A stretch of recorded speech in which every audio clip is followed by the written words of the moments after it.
भर्ती किए गए हैं। ईंट भट्टे पर मजदूरों को लेकर आ रही थी ये बस। गंभीर हालत में 5 लोगों को जयपुर रेफर किया गया है। सूचना के बाद मौके पर पहुंची मनोहरपुर थाना पुलिस। मनोहरपुर के टोडी स्थित ईंट भट्टे की ये पूरी घटना बताई जा रही है। तो बड़ी खबर इस वक्त आपको दे रहे हैं, जहां पर मजदूरों से भरी बस में करंट दौड़ा है और बताया जा रहा है कि 2 लोगों की इसमें मौत हो गई है, 12 लोग इसमें झुलसे हैं। आसिफ संवाददाता लगातार हमारे साथ इस खबर पर जुड़े हुए हैं। आसिफ, देखिए, रोज ये बस क्या यहाँ पर मजदूरों को लेकर आती है या ये बस आज ही आई थी यहाँ पर मजदूरों को लेकर? क्योंकि यहाँ पर ईंट भट्टा है, काम तो वहां पर रोज होता होगा मजदूरों का। बिल्कुल ममता, ये रोज मजदूरों का जो वे ऑफ ट्रांसपोर्ट है ईंट भट्टे पर, टोडी ईंट भट्टे पर पहुंचने का, वो रोज जो है कमोबेश अलग अलग होता है। हालांकि कई बार छोटे साधनों से भी ये ईंट भट्टे पर पहुंचते हैं, कई बार पिकअप के जरिए पहुंचते हैं, कई बार कैंपर के जरिए पहुंचते हैं। तो मोड ऑफ ट्रांसपोर्ट जो है वो इनका बदलता रहता है। लेकिन आज संयोग से इन्हें बस जो है, बस लेकर जा रही थी।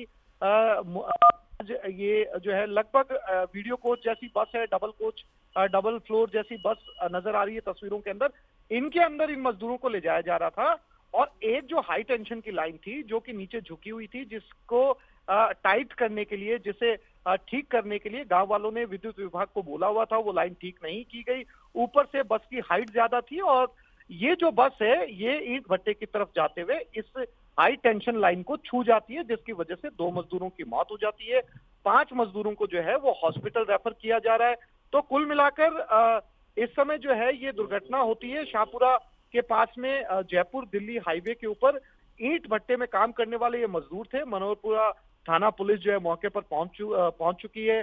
शवों की शिनाख्त की जा रही है। जो घायल मजदूर हैं उनके परिवार वालों को सूचना दी जा रही है और उसके बाद जो है आगे की कार्रवाई की जाएगी। गलती किसकी थी, क्या विद्युत विभाग ने इसके ऊपर सुनवाई नहीं की गांव वालों की शिकायत के बावजूद, या फिर ड्राइवर की जो है वो अनदेखी की वजह से जो है वो ये घटना सामने आई है। लेकिन आसिफ, तो जो तस्वीरें आपके द्वारा हमें भेजी गई हैं उसमें महिलाएं, बच्चे भी नजर आ रहे हैं। तो क्या इस बस में सिर्फ मजदूर थे या और भी गांव के लोग थे? इसके बारे में कोई जानकारी आपके पास? देखिए ममता, जो ईंट भट्टा होता है उसके ऊपर आमतौर पर देखा जाता है कि महिलाएं और पुरुष दोनों ही बतौर मजदूर काम करते हैं। तो जाहिर सी बात है कि जब इस ईंट भट्टे के ऊपर ये लोग जा रहे थे तो विद फैमिली ये काम करते हैं, इनका परिवार होता है। छोटे बच्चे ये वहीं पर रखते हैं, अपने साथ में रखते हैं, ताकि जो है महिला पुरुष काम करते रहे। तो ये जो मजदूर हैं इनमें महिलाएं भी शामिल थी और पुरुष भी शामिल थे।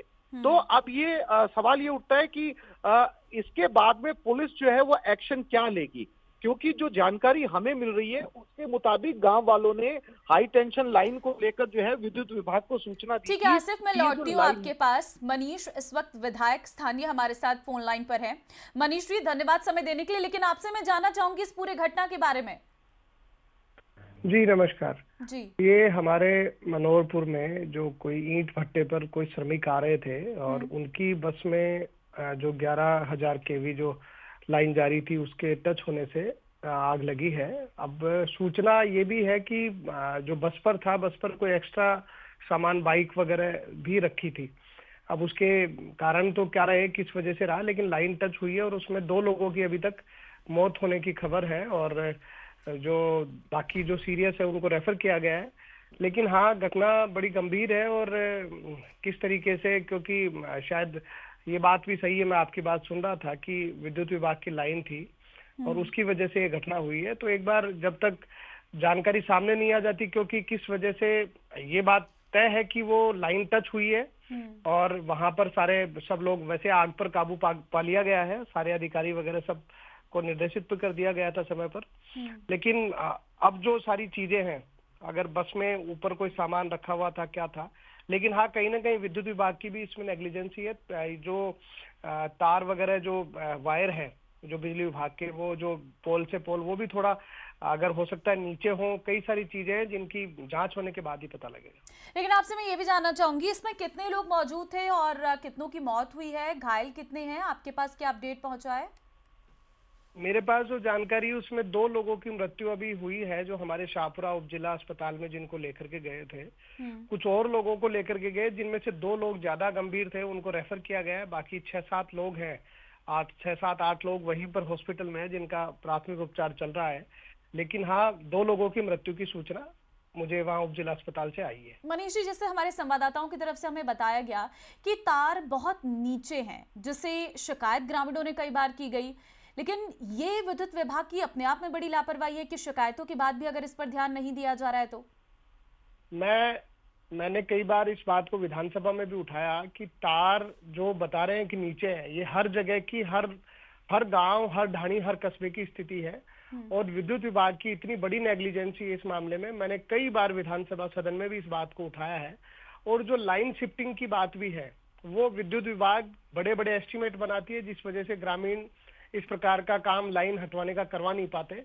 तो मैं ये कहना चाहूंगा कि बिजली जो डिस्कॉम है, विद्युत विभाग है, उसकी पूरी तरीके से नेग्लिजेंसी है, उसकी वजह से घटनाएं होती है और घटना होने के बाद वो चेतते हैं, उससे पहले जो होना चाहिए वो ठीक नहीं कर पाते। तो मेरा मानना है कि विभाग इसमें दोषी है और राजस्थान में नहीं, पूरे हर जगह पर, मतलब मेरे विधानसभा क्षेत्र की हर जगह पर स्थिति ऐसी है।